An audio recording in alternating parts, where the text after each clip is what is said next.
রাজধানীতে স্বস্তির বৃষ্টি। কয়েকদিনের তীব্র গরমে মানুষ অতিষ্ঠ হয়ে পড়েছে। হাঁসফাঁস অবস্থা। চাতক পাখির মতো বৃষ্টির অপেক্ষায় অবশেষে এলো সেই কাঙ্ক্ষিত মুহূর্ত।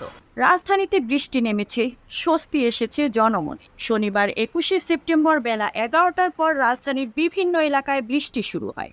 সকাল থেকে ঢাকার আকাশ কিছুটা মেঘলা ছিল। বেলা 11টার মধ্যে কালো মেঘে ঢেকে যায় পুরো ঢাকার আকাশ।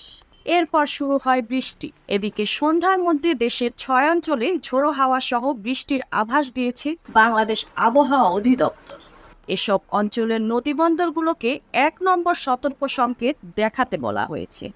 শনিবার 21শে সেপ্টেম্বর বাংলাদেশ আবহাওয়া অধিদপ্তরের আবহাওয়াবিদ এ.কে.এম. নাজমুল হক স্বাক্ষরিত দেশের অভ্যন্তরীণ নদীবন্দর সমূহের জন্য দেওয়া আবহাওয়ার পূর্বাভাসে জানায়, আজ সন্ধ্যা 6টার মধ্যে খুলনা, বরিশাল, পটুয়াখালী, নোয়াখালী, কুমিল্লা ও চট্টগ্রাম অঞ্চলসমূহের উপর দিয়ে দক্ষিণ পূর্ব দিক থেকে ঘন্টায় 45 থেকে 60 কিলোমিটার বেগে বৃষ্টি সহ অস্থায়ীভাবে ঝোড়ো হাওয়া বয়ে যেতে পারে। এসব এলাকার নদীবন্দর সমূহকে 1 নম্বর সতর্ক সংকেত দেখাতে বলা হয়েছে।